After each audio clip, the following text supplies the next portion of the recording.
Arigato, geek to me radio, da da da da da da. Domo arigato, geek to me radio, da da da da da da.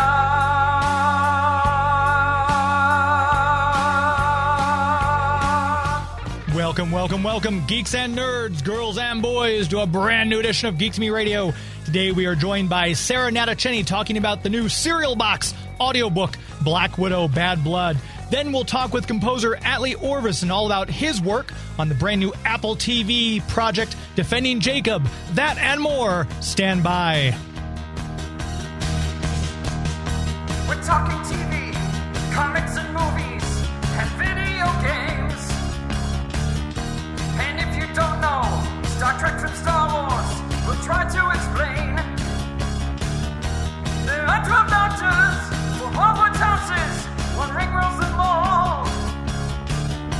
To be the greatest Pokémon master, you must catch them all. You must catch them all. Try to catch them all. Gotta catch them all.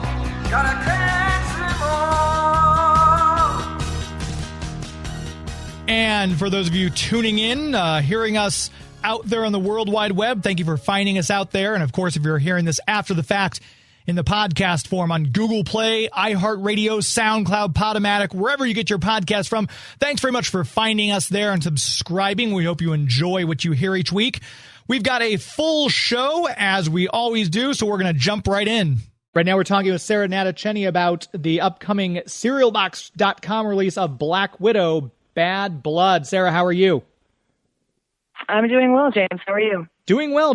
Thanks very much for your time. Very excited. The Marvel Cinematic Universe is kind of, people are wanting it to come back. We just had the big wrap up with Endgame, and I know the Thor Metal Gods went really well for Serial Box. I'm very excited about Black Widow, Bad Blood. So am I. So very excited. Doing a narration, obviously you've done voice work and things like that. Narration, the audiobooks are obviously a bit different from doing voice work. It's a little bit more nuanced, I take it. So talk a little bit about you giving voice to Natasha in this new Serial Box audiobook. Yes. So this is my first time narrating anything at all. They've taken a huge chance, and I'm so glad that they did. I hope the audience is too. It's definitely more subdued. It's much more natural. And it comes from, it all comes from an honest place, but for me, it comes from a very natural place. I'm not really doing much here. I'm reading a story that I've read twice before. I read it the first time just as a reader, just read it through and really delve into the story and let it take me wherever it wants to take me. And then I go through and I highlight all the parts and I make some choices on the characters. And because of my background in animation, I am used to doing slightly bigger performances. So my wonderful director, Amanda Rose Smith, I don't think she had a very hard time doing it, but she got me to calm down a little bit and take each character as almost an extension of myself rather than putting on a voice. I just put on a bit of an air, so that I don't distract the listener with some big performance that kind of takes them out of the story. Because most of it is narration. So when you do hear dialogue, it's kind of, you don't want it to be too much of an accent, in my opinion. So everything is kind of subdued, and when it gets really active and there's a fight sequence, then I get more intense, and I let the story direct me where to go. And Amanda, she directs me too. Sure. And the writers, I know we talked, as I said before, about Thor Metal Gods. The writers are top-notch on these audio dramas that Serial Box is putting out, with them being part of the Marvel Universe. Obviously, the bar is set very high.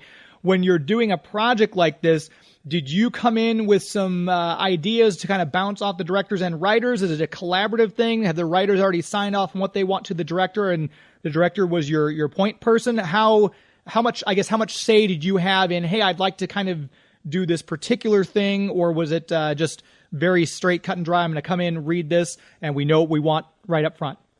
I'm basically coming in and reading what's put in front of me. And I've honestly, even if I was asked, I'd have no notes because the writing is so good. We have an all-female team, which I love, and the writing is brilliant. So the only choices I'm really making and the only thing I'm bringing to the table is character choices and voices and, their essence. That's my job, and that's what I'm doing. And you mentioned your background in animation with your voiceover work, the voice of Ash Ketchum in Pokémon, which I'm a huge Pokémon fan, I will admit. Thank you. giving a voice to a character, obviously different from narrating. You're kind of, from the way I would look at it, you're just kind of painting the picture and letting the person's imagination as they're hearing your voice kind of flesh everything out. Whereas obviously doing a voice for animation, you've got the storyboards to kind of see what you're doing. So it's very different, but I also imagine it's somewhat similar. So in animation, you do get a storyboard and you get to see the character most of the time. But here you have a written story. You have an entire story rather than a script, which also tells a story, but it's not as detailed. It's not as immersive as a story written for an audio drama. So that's the main difference. And that's why I don't really need pictures. The pictures are painted for me with words in a story like this. So. And obviously you're narrating, you, just like the reader, are seeing this play out inside your mind. Were you much of a Marvel Comics person? Are you picturing like Jim Steranko's drawings of Black Widow? Are you picturing the Black Widow we have in the Marvel Cinematic Universe? What's kind of the image in your mind as you're telling this story?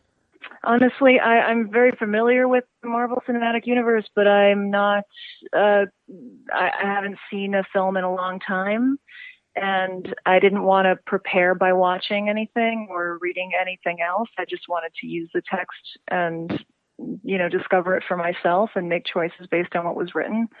So it's all coming from me at this point. For a job like this, did someone approach you? They liked the sound of your voice in other projects you've done. Is this something you auditioned for? Kind of talk a little bit about, if you could, the process of getting the gig. So that's a funny story. Amanda and I worked together 2 years ago on a show for Serial Box called Dead Air, and we haven't worked together since. And she randomly posted or texted, or she said something about, I have nothing to do tonight. What's everybody up to? And I was like, a bunch of us are going to see 1917 in Lincoln Square. You want to come? And on a whim, she came, and we watched this incredibly heavy movie together with a group of people. And then we went back to my place, and we had a couple actors and an animator, and, we had a few, and we started coming up with just ideas for shorts and for little animated shows and stuff. And I gave everybody an assignment to draw a bunch of butts, like a family of butts with eyes and ears and appendages, and, give them some dialogue and see who's the best. Just a little competition, friendly competition. This is how I hang out. And I love it. As we're doing that, she's like, I might actually have something for you. I'm like, what are you talking about? She's like, yeah, it's for Marvel. It's kind of, I think you might be actually really perfect for it. I'm like, I'm drawing a butt right now. Can you do this later, please? So anyway, I auditioned, and it worked out, obviously. They came back and they said, yep, let's hire her. And, that's it. Then everything happened. And then suddenly Black Widow, that's me. And with this Black Widow Bad great. Blood coming out from Serial Box on April 28th, obviously we were expecting a Black Widow movie very soon. And with everything that's going on, all the craziness, that got pushed way back. Was there, taking on this role, having that movie coming on the heels of this originally, were you nervous at all doing this project? Did it add any extra pressure? And did the move of the movie take any of the pressure off at all? Honestly, no, it didn't really affect me. I'm not really fazed by too much. I'm a native New Yorker. I've seen a lot. It's not a big deal. I mean, things get moved. For me, it's not a big deal. I didn't really lose much of anything with, pertaining to this project. Other people did. I'm sure it's horrible for them, but that's on them though. Yeah. And I know my heart is with them. I feel for them. My Sure. God, the whole industry is in total disarray. I feel terrible, but, I can't let things that aren't affecting me personally really, ruin my whole day. That's not a philosophy I live by. It's too much. I feel a lot. I'm very empathetic. I'm like a highly empathetic person. So if somebody next to me is crying, I start crying. I have to set boundaries with stuff like that. And, that's how I have to live. Otherwise I'll just be miserable all the time. No, that sounds very sensible. And with, thank you. Of course. And with now Black Widow under your belt, I'm assuming, cause I know Thor Metal Gods was very well received. I had some friends of mine who also downloaded and listened to it. They loved it. I'm assuming Black Widow will be right in that same vein. With a sequel, would you be wanting to come back if they do a sequel to Bad Blood? Absolutely. Oh my God, please hire me. Yes. Yes. No, I love doing this. I was always very intimidated by audiobooks. I thought, oh, maybe I don't have the stamina or the longevity or just the technique or the education. I don't know. It's not something that I ever pursued or thought was up my alley at all. I thought I don't have a great attention span, so I didn't think that this was something I could even really do. But it's actually been really amazing for me. I'm sitting in a room and completely immersed in something, and it's great. I can't look at my phone. I can't look at anything else. I can't think about anything else. Nobody can interrupt me. It's very zen. It's very fun. I really enjoy it. So, but I don't think I'll enjoy doing an audiobook that's not this kind of performative, dramatic audiobook. If it's kind of a straighter read, I don't think I'd enjoy that. But something like this, like what Serial Box is doing, is revolutionary. I love their stuff. So if they do an audiobook for like, a Ford Taurus parts manual, that's not something you'd be interested in then? Too straightforward. Nah. Yes, too much. And with now you're part of the Marvel fandom now, and you've got the Pokemon, you're immersed in that. Is there a fandom or a group that you haven't yet had the chance to lend your voice talent to, that you've kind of like it's on your bucket list to do? Be it Star Wars, be it another type of fandom you'd want to get involved in? Oh my goodness. I have never thought of my career in terms of which fandoms I want to be hitting. I don't know. All of them. Give me all of them. Audiences are different. I don't really know the Marvel audience yet at all, because I know nobody's complained at me yet. So, I haven't gotten to know anybody. So we'll see. I don't know. In the beginning of my Pokemon days, I had a really bad experience with the fandom. And now, obviously, I've been doing it for 14 years, and there's a lot of love. So I'm very grateful for that. And there are a lot of really amazing people. And as a group, it's an incredible thing to have this like group of people who are constantly commenting and saying wonderful things to me. I'm very lucky to have that. I don't know. I mean, ask me in like 10 years when I have more fandoms under my belt, so to say. Then we can ask you which one's your favorite. Yeah, exactly. Oh, God. And with the release of Black Widow Bad Blood on serialbox.com as of April 28th, what else can we hear you in? What else? Do you have any other projects on the horizon? I know things are kind of at a standstill right now because of the COVID-19, but I didn't know if you had anything else that you might have on the horizon that we could look for you in. I do. I have The Last Degree of Kevin Bacon currently on Spotify. It's 10 episodes. It's hilarious, starring Kevin Bacon and Keira Sedgwick and Matt Walsh and a bunch of other people and me. Pokemon Journeys, the new season of Pokemon, is coming out on June 12th on Netflix. We're dropping a bunch of episodes. And obviously Marvel's Black Widow Bad Blood, which is coming out on Tuesday, April 28th. Very excited. So for all of you who are listening, if you're disappointed as I am that Black Widow's got pushed back until later in the year, we can get a Black Widow fix coming up here very quickly thanks to Serial Box.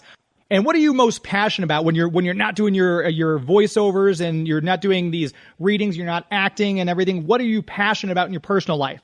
Fostering kittens. Aww. That is something my mom and I have been doing for, oh my goodness, like over 2 years now. We've fostered almost 100 kittens at this point, and a lot of my friends have adopted from us, and it's the most fun and it is the most helpful thing you can do to get kittens off the streets and into safe homes, so they don't suffer, by themselves. And yeah, it's such an amazing thing to do. And right now, actually, because of the lockdown, everybody's doing it. I haven't even had to promote it. All the shelters, they're out of kittens. There are no kittens because everybody's suddenly fostering. So that's great. It's awesome. And when you say 100, not all at the same time, I hope. No. That would be that's a lot to take on. That's a lot. That's a lot to take on. Yeah. Yeah. But a litter at a time, like 2 to 6, 2 to 8. I think 8's the most we've ever had. Very cool. But they're little. They're little babies. Right. So do you like bottle feed them, or at that point, I guess? Or are you still doing little tiny, I've seen people take the eyedroppers? Yeah, sometimes you have to bottle feed them, but most often we get a mom cat with her babies. Okay. So they just, the mom feeds them. That's the easiest fostering situation ever, because all you have to do is feed the mom and the babies just eat from her. It's beautiful. Well, that's perfect. As an animal lover myself, that warms my heart to hear you say that. So thank you for doing that. Yeah. Yeah, if you want more information, you can head over to voicesforfosters.org. It's a website I made with a lot of information about fostering, a whole Q&A. Voicesforfosters.org. We'll make sure and make a note of that, too. Where can people find you online, social media, if they want to learn more about you or connect with you? Absolutely. I'm on Instagram at Sarah Notachenny. I'm on Twitter at Sarah Notachenny. I'm on Facebook at Sarah Notachenny. I'm not on TikTok because TikTok has not gotten back to me. Their customer service is terrible. And I will say that out loud because that is ridiculous. I can't get into my account. Uh-oh. Help me. I want to make silly TikTok videos. I want to awkwardly dance for you people. Jesus. What more could you ask for? Come on. Yeah, I'm on all of them. Yeah, right? Come on. Well, perfect. Sarah Notachenny, we look forward to hearing Black Widow Bad Blood. We look forward to hearing all the other ones you mentioned, the Pokemon on June 12th, I think you said, and we'll obviously check out, love Kevin Bacon, so we're going to have to check that out on Spotify. Thanks very much for your time, and enjoy the rest of your weekend. Stay safe and be healthy. Thank you so much for having me. Take care. Thanks once again to Sarah Notachenny. If you get the chance to check out serialbox.com, they've got some great audio dramas. Make sure you check those out. We mentioned Thor Metal Gods and, of course, the upcoming Black Widow Bad Blood. A lot of other selections there as well to make sure you go and check them out. We're going to take our first break. Come back with composer Atli Örvarsson right after this. Stand by.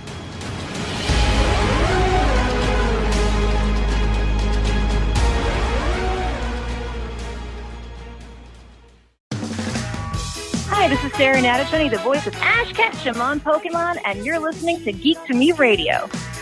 I can feel every day I'm a little bit stronger. I only wish each day was longer. And we're back.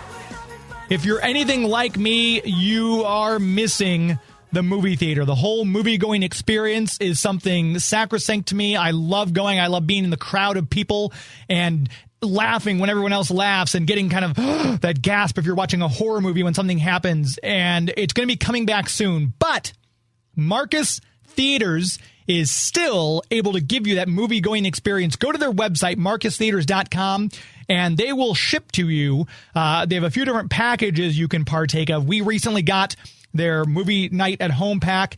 It was $30. You get a huge, as in my wife and I and the dog helping couldn't finish it, bag of popcorn and a bucket that you can take back in with a voucher to get it refilled once the theaters do inevitably open up again very soon. Snack Cash coupon card. You got 3 different movie candies. I doubled down on the Reese's peanut butter cups, and then I got Raisinets as the other choice. They send you the little fountain cups so you can have that authentic movie-going experience where you fill whatever beverage you want into those Pepsi-marked fountain cups. And the whole thing is just a fantastic way to have a movie night at home. Marcus Theaters wants to come back as badly as we want them to come back. You can still support the theaters. If you're in the area, you can go to marcustheaters.com. You can get a gift card, maybe if you want to give it to someone just as a little pick-me-up, cheer you up during quarantine. Here, when movies come back, you can go see a movie. You can get one for yourself just to support the theaters. Lots of ways to do that. Go to the website, marcustheaters.com. Make sure you follow them on Twitter and Instagram also at Marcus Theaters. Very proud to have them as one of the sponsors here at Geek to Me Radio, and we're very excited for when movies do come back.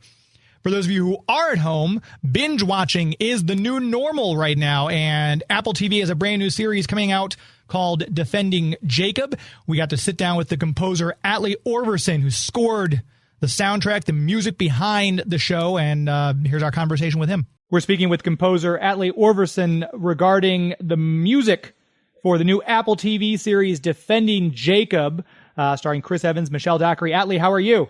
I'm really good, thanks. How are you? I'm doing well. I appreciate the time. I always love talking to composers because there's so much to dissect. The music of a project not only drives it, but can really make or break it. And I always say on my show, it's like you guys are doing math in a foreign language. So thanks for your time, and I appreciate the chance to speak with you. Well, it's a pleasure to be on here. So this one, I find it very interesting. Yeah, White Bear sent me over a thing that this is actually your upcoming debut album was the inspiration for this series. The creative people who are working on this heard your music and said, hey, that's kind of what we want. So the soundtrack for this, all the music in Defending Jacob, was almost an extension of your first album in that way. That's got to be a very interesting place to start a project from.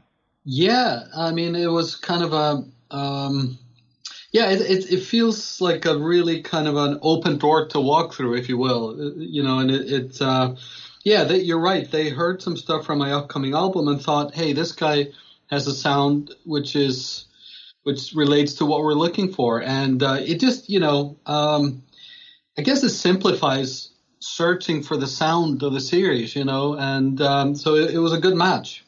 So I take it that almost made the project, I guess, a little easier because you're almost going in, you already got what they want, so it's not like you had to have some back and forth with what they were thinking, what you kind of wanted to do, and kind of find that middle ground. You just kind of sound like you hit the ground running on this one. Yeah, I think it's fair to say that. I mean, obviously there were things along the way that we needed to sort of discover and invent, but definitely, in a very comfortable ballpark.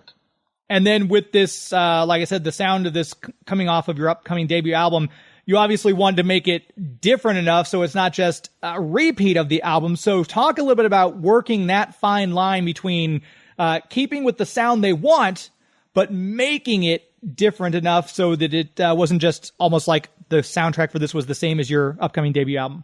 Yeah, well, I mean, the way I approached it was, when I was writing the themes and just coming up with raw ideas in the beginning, my thinking was like each one of these tracks needs to be good enough that it would go on an album, let's say, on my next album or something. Mm-hmm. So that was sort of the criteria. And I think, in terms of keeping it different, it's, the subject matter, the story, the characters, that sort of automatically just guides you in that direction. Because, I mean, you're obviously, it's a pretty dark subject matter. It's a thriller. There's a family struggle and a lot of sort of, murder and mystery and death. And it's like that, as I said, sort of kind of just skews you into a certain direction so that kind of the show took care of making sure it didn't sound like my album, Right. And obviously you're no stranger to working with those kind of suspenseful type of, melodic undertones with work you've done on Vantage Point, which was a fantastic movie, Angels and Demons, things like that.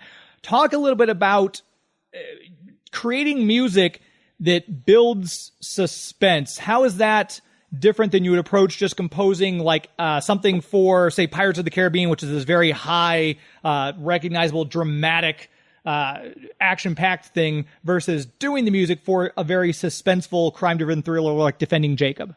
Well, you mentioned a couple of movies which, I worked on with Hans Zimmer. Those were his scores, Pirates and Angels and Demons, and I was sort of part of his team approaching that, and which is that's a very different approach or a very different experience, let's say, because in that case, I'm really taking Hans's melodies and Hans's material and following that.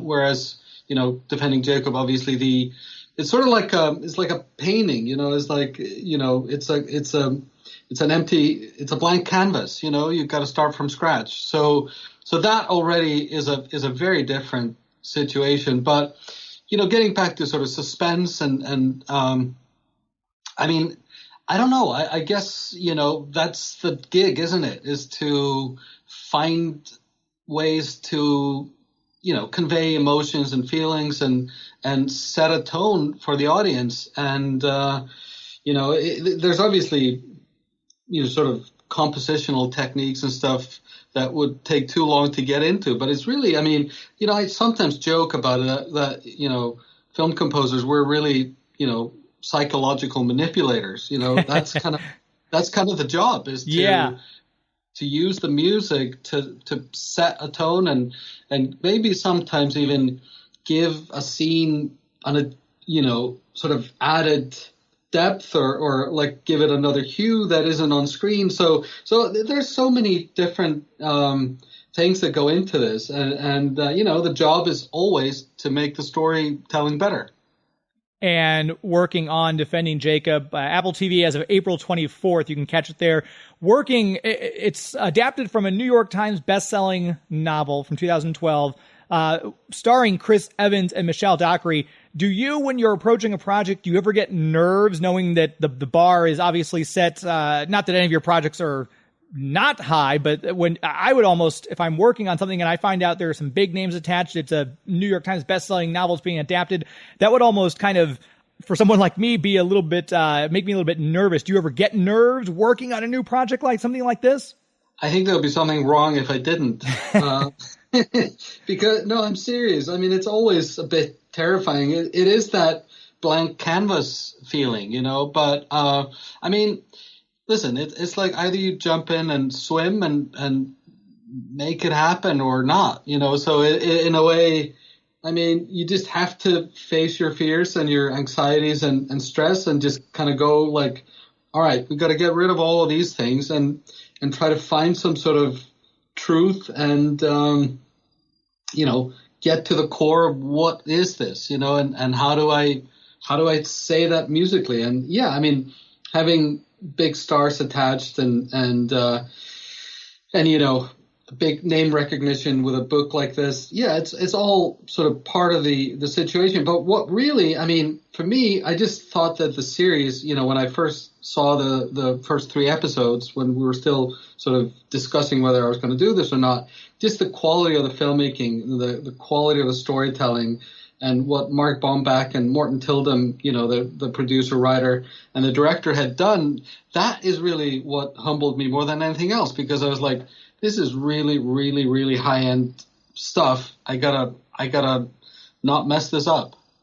And on this project, with obviously when I speak with actors and things like that, it's like, how much were you familiar with? Did you read the book ahead of time?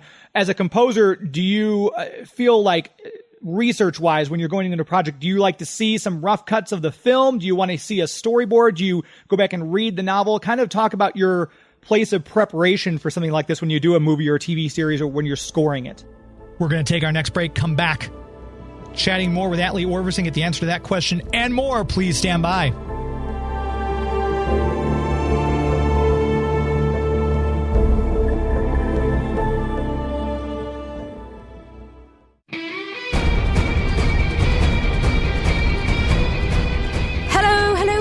This is Lucy Davis. I play Etta Candy in Wonder Woman, and this is Geek to Me Radio.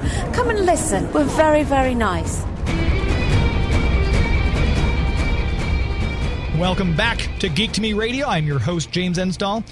We're chatting right now with composer Atli Örvarsson, talking all about scoring the Apple TV new series Defending Jacob. And right before we went to break, we'd asked him about how he prepared for scoring any project. It's all different, it just depends on the project. In this case, to be honest, there was not a whole lot of time for me to really think about it. I just had to jump in and get going. And, again, I think that there were certainly, even from the get-go, Let me step back. Sometimes when you're starting working on a project, the first thing you have to do is basically elimination. I mean, when you start writing music for a show or movie, there's so many, the possibilities are infinite. You almost have to start by eliminating things, and it's just like, well, what's the instrumentation? So we're not going to do that. Okay. So, what's the timing? Is it like a period piece? Is it current, et cetera, et cetera. So you once you've eliminated all the things that are not going to be in there, that's what you're left with. And that's where you sort of got to build your world. And maybe, maybe that's the right word to use to describe this. I mean, in a way, what you want to create is like a musical world that fits in with the world that the filmmakers and the actors and everybody has created.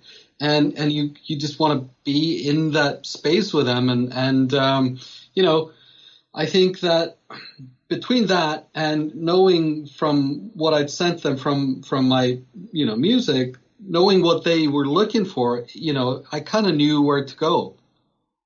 And we talk about your music too. You're on SoundCloud, Spotify, Pandora, YouTube. Nowadays, with all of the technological advances, with all the social media, it's so easy to share music. As a composer, what way do you find is the best that people are finding your music? Is it mostly through SoundCloud? Is it YouTube? Is it obviously you've got a great publicity team? How do you get your music out there, and where do you find the most people pulling it from? Probably YouTube and Spotify.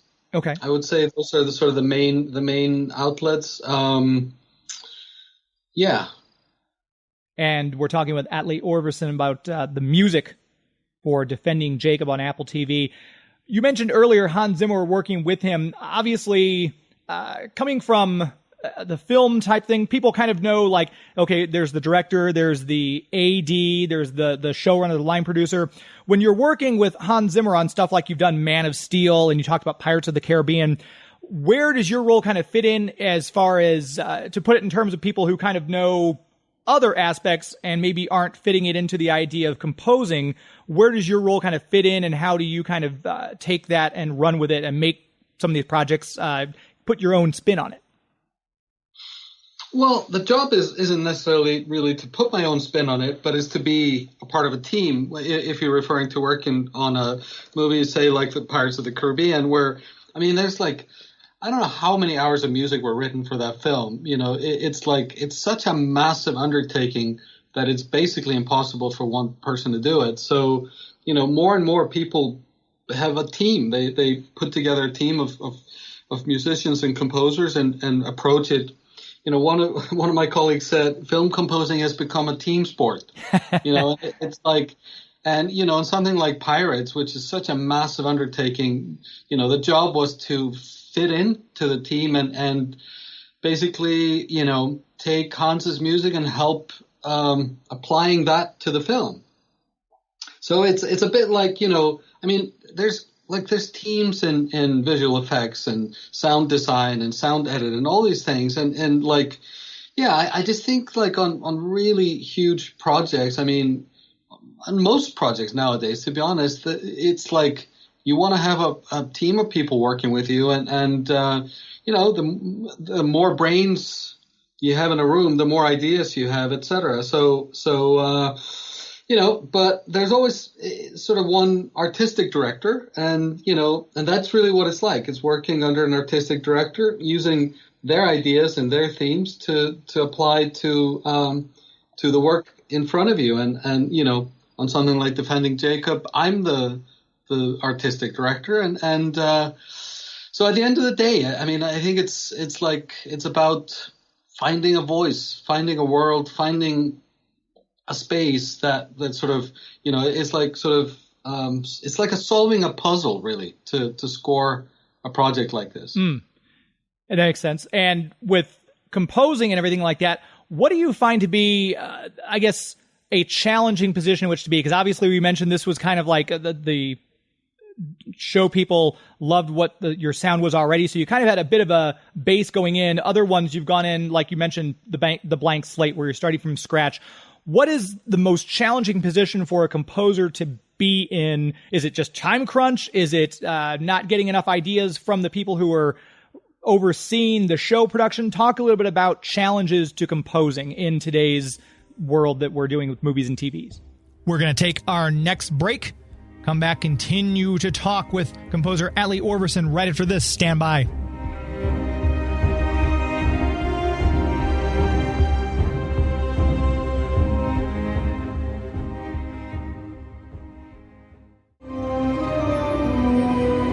Hey, I'm Dan Fogler, everybody's favorite muggle, and this is Geek to Me Radio. Welcome back to Geek to Me Radio. The show would not be possible without the sponsorship of our premier sponsor, the City of St. Charles. You've heard me talking about them since the beginning of this show, over 3 years ago now. It's almost 4 years coming up in August. It's crazy to think we've been going that long.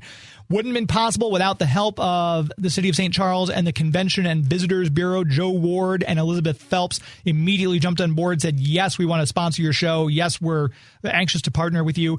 It's a great place to visit. I've been out there lately. You have to get outside. You can't just sit at home quarantined. And if you go for exercise, walking up and down the cobblestone streets is great atmosphere in which to walk. We've taken our dog Grimlock out there and walked up and down. You can still get carry out from many of the restaurants on Main Street. So make sure you go check that out. If you are interested in something, if you're in the St. Louis area and you want something different to try, Magpies is doing carry out. I know several of the other restaurants are also doing carry out. I believe Braden's is as well. So just take a walk, see what they have, put your order in, walk around, come back, get your order, head on home and have dinner. Great place to be. You can still go to Frontier Park and get your exercise. You can walk up and down the Katy Trail. It's there's still a lot to see out there, and when things do open up, we're looking forward to Legends and Lanterns in October. It's March right now, but my mind is still on Halloween when things open up. I'm sorry, it's April right now. What am I talking about? It feels like it's been at least, I think we're still in March. I don't know. It's Groundhog's Day. But I'm looking forward to Halloween and seeing it all lit up, the pumpkin glow for Legends and Lanterns. And, of course, Christmas traditions right around the corner. St. Charles always has something going on for everyone. Go to the website. If you're from out of state, out of city, plan your trip. Come stay for a while once all this COVID-19 craziness is behind us in the rearview mirror. You want to plan a trip, come stay in St. Charles. You'll have a great time. We always say it's an historically good time. That website, once again, discoverstcharles.com. Discover St. Charles. We have a huge thank you to them for supporting the show. We've been chatting with composer Atli Örvarsson, and before we took our last break, we asked him about his biggest challenge, the biggest challenge he feels as a composer. Well, it could be all of the above. I think, time is always an issue, but I find that time crunch can also be a friend, when there's sort of like this heightened sense that you sometimes get into when you have to create something in an seemingly impossible schedule, and then somehow you go into overdrive mentally and sort of, emotionally and kind of just find a place inside yourself you didn't really know you even had, perhaps. But I think that, filmmaking is a collaborative art form and maybe the ultimate collaborative art form in the sense that there's so many people involved, and to make a good movie, so many people have to perform at their highest level. And, what you hope for is to have a partner, a collaborator, in other words, the director, the producer, and hope that they trust you and hope that your voice is, a valid voice in the room and you're, it's a creative back and forth that makes, you always want to basically be hopefully in a situation where you're making something better than you would have been able to do on your own. That makes perfect sense. And with working on something like Defending Jacob, tell me a little bit about creating a sound for a TV show is, I would think, a slightly different process, if I'm not mistaken, from doing a huge blockbuster film. You want the sounds to be nuanced. There's, I'm sure, many differences. What is the biggest difference for you when it comes to doing like a score for something like this, which, again, even though it's TV, it's a high end, it's almost as good as some of the big budget movies, some of the production value we're seeing. But talk a little bit about this difference in sound generally from a composer's standpoint, doing a blockbuster film versus doing a big budget TV project like this. Well, I really think that the line is blurred a lot. So, it isn't like it used to be. In fact, some of the best stuff being made right now is on TV, as a matter of fact. Generally, you have less time. So maybe that's the biggest difference in a way, and sometimes budget too. Because, obviously, if you're talking about really, really big blockbuster movies, it tends to be pretty high on those. But, a lot of TV now has really good budgets too. So I don't really know what to say about that. I think, honestly, if Defending Jacob had been a movie, I don't think I would have done anything differently. I think in terms of, musically, in terms of style, scope, I I think it would have been basically the same approach. And last question, obviously writers who do scripts and things like that, who do novels, they get writer's block. Have you ever come across a case of composer's block, and how do you get through it? Composer's block. Is there such a thing? Maybe I'm making it up. I remember when I was starting out, I would ask, the people I was coming up through whether they, what happens when you don't have any ideas, and they just looked at me like I was crazy. I was like, what do you mean? There's 12 notes, there's 88 notes on the piano, 12 notes per octave. There's plenty of notes to choose from. So, no, I mean, I think it's one of those things where, you have a job to do. You have a finish line. You have a deadline. Yeah, some days are better than others for sure. But at the end of the day, I think it's some of it might be training and experience. But at the end of the day, I've never been in a situation where I couldn't deliver some music. Is it always my best work? Probably not. But, you get better at it. That's the best we can hope for, I guess, is just keep on improving. You've got such an amazing career. Do you have, out of all the items you've scored, be it TV, movies, anything, do you have a favorite project that really to this day do you still hold this up as kind of like your gold standard? I don't know. I feel like, the idea is to just to keep getting better. I certainly have some favorites that I just really, enjoyed working on for various reasons, but I feel like my best work is ahead of me. So I hope that there's going to be many favorites in the future. That's a great position in which to find yourself. So that's very good. Atli Örvarsson, tell people where they can find you out there in the world. Social media, we obviously mentioned YouTube, SoundCloud, Spotify, Pandora. Where else can people find out more about you and your work? Yeah, I'm on Instagram, Facebook, Twitter. If you search for Atli Örvarsson, there's really, as far as I know, there's only one of me and one of us. So, it's easy to find.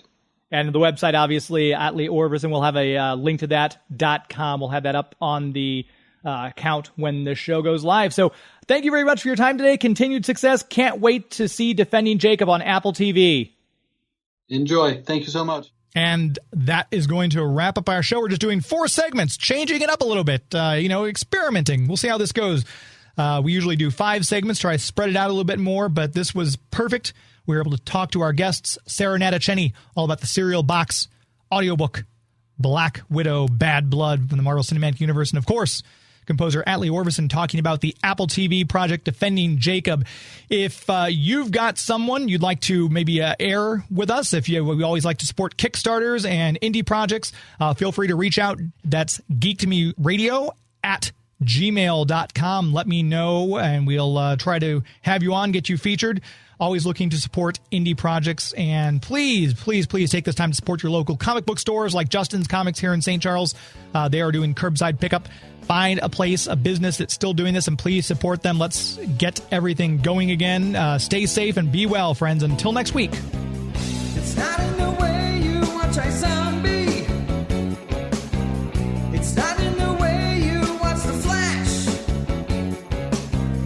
It's not in the way you love Scotty Young Arts. It's not in the way you play Mario Kart. It's not in the way you look when you make Game of Thrones references. That's our show. This is Geek to Me Radio. That's our show. This is Geek to Me Radio. Thank you, Planet Earth. Good night. Hi, this is James Enstall, host of Geek to Me Radio, and in honor of my favorite Themyscirian, I've decided to become an Amazon warrior. Hera, give me strength. The next time you want to buy something from Amazon, go to geektomeradio.com first and click on our Amazon affiliate link. Simply shop like you normally would, and when you check out, a small percentage will go towards supporting the show. So remember, the next time you want to search Amazon for the latest Wonder Woman graphic novel or parts for your invisible jet, click through from geek2meradio.com first. The world was in peril. Would you have me stand by and do nothing?